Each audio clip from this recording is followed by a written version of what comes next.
সুপ্রিয় দর্শকবৃন্দ, আসসালামু আলাইকুম। প্রতিদিনের মতো আজকে এক আপুকে আমার চ্যানেলে হাজির করেছি। মিডিয়া কি কারণে আসে সেটা আপনার শোনাবো। আসসালামু আলাইকুম আপু। ওয়ালাইকুম সালাম ভাই। আপু ভালো আছেন? হ্যাঁ, ভালো আছি। আপু কতদিন ধরে স্বামী ছাড়া আছেন আপনি? আমি স্বামী ছাড়া আছি আজকে ১০ বছর। আচ্ছা আপু, এখন যদি আপনাকে কেউ বিয়ে করতে চায় রাজি আছেন? হ্যাঁ, রাজি আছি। অনেকে তো বউ চলে গেছে, বউ মারা গেছে, এরা যদি আপনার প্রেমে পড়ে যায় কি করবেন? বিয়ে বসবেন? হ্যাঁ, বিয়ে বসবো।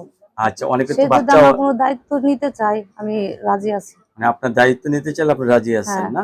লেখাপড়া করছেন কিছু? হ্যাঁ, লেখাপড়া করছি। ফ্যামিলিতে বাবা মা ভাই বোন কয়জন আপনারা? আমার মা আছে, বাবা নাই। আচ্ছা, এখন কি বাবার বাড়িতে থাকেন না নিজেই সংসার আলাদা গোছাই লইছেন? আর কি আলাদা ভাড়া থাকি। আচ্ছা, কি কাজ করেন আপনি? আমি এই কাজ করি আপনার এই টুকিটাকি আপনার এই মানে যখন যেটা পান যখন সেটাই যেটা পাই তখন সেটাই সেটাই কাজ আমি করি। করেন। তাইলে আপনি এখন বিয়ে বসতে চাচ্ছেন, ছেলে যে হ্যাঁ, বয়স বিয়ে হোক বসতে আপনার তরফ চাচ্ছি। থেকে কোনো সমস্যা নেই। না, আমার কোনো সমস্যা নাই। ফ্যামিলিগতভাবে চাপটা পাচ্ছেন নাকি আপনার না, ইচ্ছা না, মতোই? না, আমার মনের মতন একজন পাইলে বিয়ে বসবো। বাবা, মনের মতো না। হ্যাঁ। দর্শক আপুর সাথে কথা বলতে পারবেন। আপু আপনার কাছে ধন্যবাদ আমার চ্যানেল সময় দেওয়ার জন্য। পরবর্তী একটা ভিডিওর জন্য অবশ্যই অপেক্ষা করবেন।